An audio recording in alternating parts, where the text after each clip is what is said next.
Nous sommes en pleine saison des pluies au Cameroun. La saison pluvieuse est là.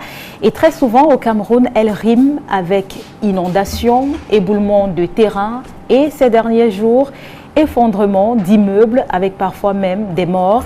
Et des conditions météorologiques annoncent de fortes pluviométries pour le mois d'août, début septembre également. Quelles sont donc les mesures à prendre par les populations pour se mettre un tant soit peu à l'abri des intempéries, pour préserver leur vie face aux inondations? Davantage ces populations qui vivent dans des zones à risque depuis des années, mais qui au fil du temps ont décidé tout de même de rester malgré la situation qui s'empire. Et donc, nous en parlons ce matin dans le cadre de l'entretien avec notre invité sur le plateau de Cadence matinale. Il s'agit de Serge Mpele Onana. Il est chef météo dans la région du littoral. Bonjour. Bonjour Madame Sidieu et merci de nous avoir invités. Merci à vous d'avoir répondu présent à notre invitation. Alors, que disent les conditions météorologiques au Cameroun en ce moment? La population sait qu'on est en pleine saison pluvieuse, mais de plus en plus on parle de changement climatique et on a récemment eu cette interpellation, on préfère parler d'interpellation du préfet du département du Vouri qui annonçait justement des conditions un peu plus difficiles au mois de juillet, août, septembre, en invitant les populations à prendre les conditions qui s'imposent pour pouvoir peut-être sortir à temps des zones à risque et préserver leur vie. Que prévoit la pluviométrie en ce moment? Merci Madame Sidier une fois de plus de nous donner l'honneur de nous exprimer dans cette antenne.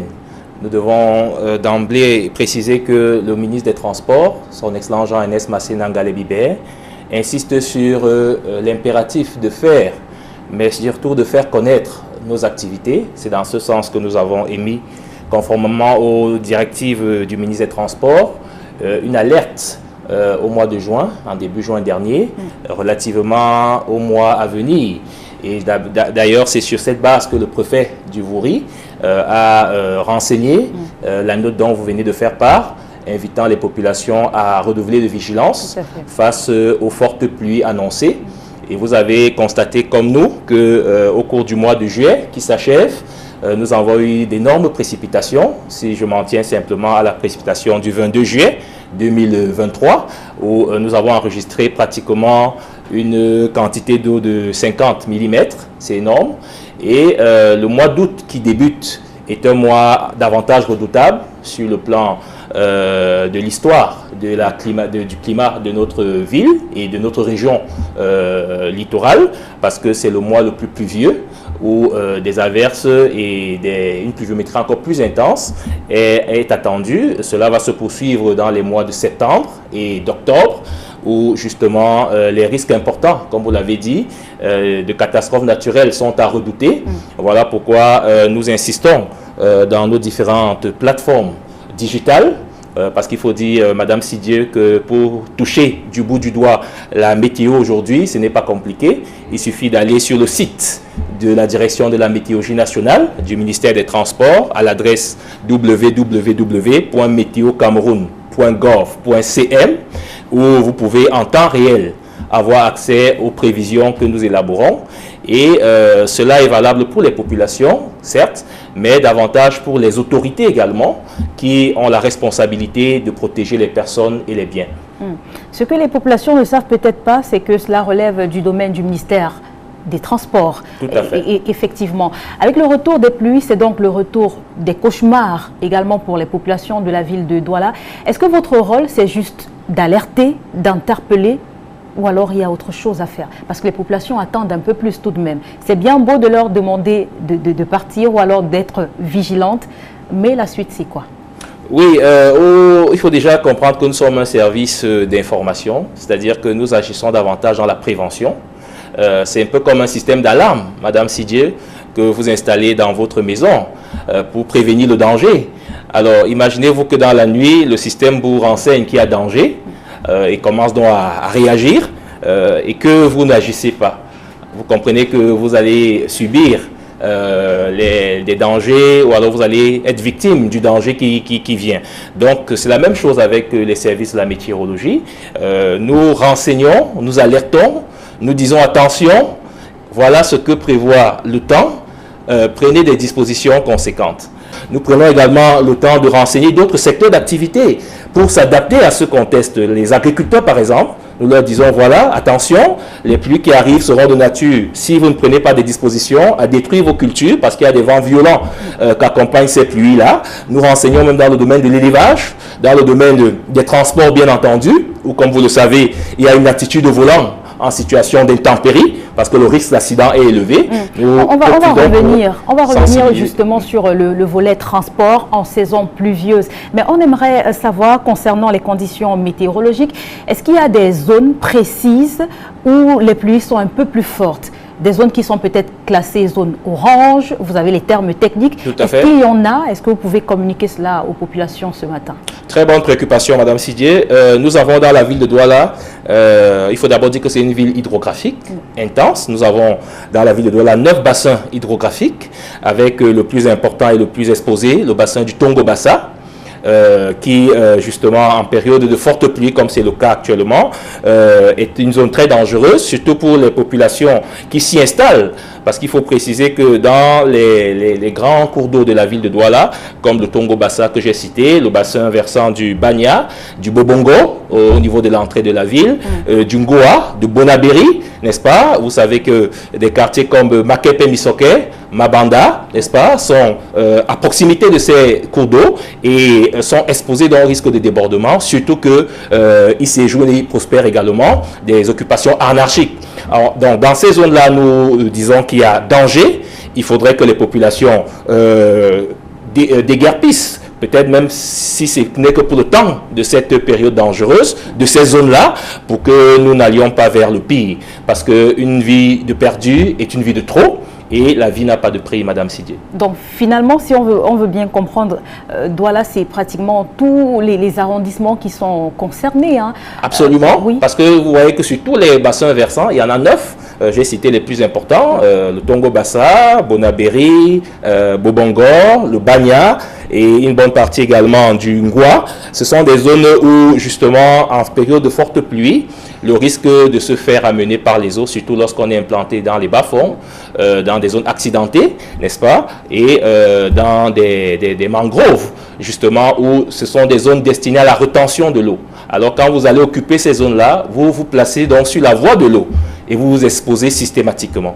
Maintenant, à côté de cela, il y a des quartiers plus traditionnels, comme Aqua, où les inondations là-bas ne sont pas le fait de la nature, mais davantage le fait de l'incivisme, Madame Sidier, avec donc justement les voies de passage des eaux qui sont bourrées par les déchets, par justement l'occupation anarchique des sols, par la forte densité urbaine, ainsi que dans des zones comme Bonapriso, où justement les drains sont obstrués, n'est-ce pas, par certaines habitations, où là aussi le risque est important, même si les habitations sont plus à l'abri du fait de leur architecture. Mais il y a également un effort de civisme à mener dans ces quartiers résidentiels-là, parce que en dehors des pertes en vies humaines, il y a des dégâts matériels, des voitures qui sont sous les eaux, n'est-ce pas, et qui ne peuvent plus fonctionner après.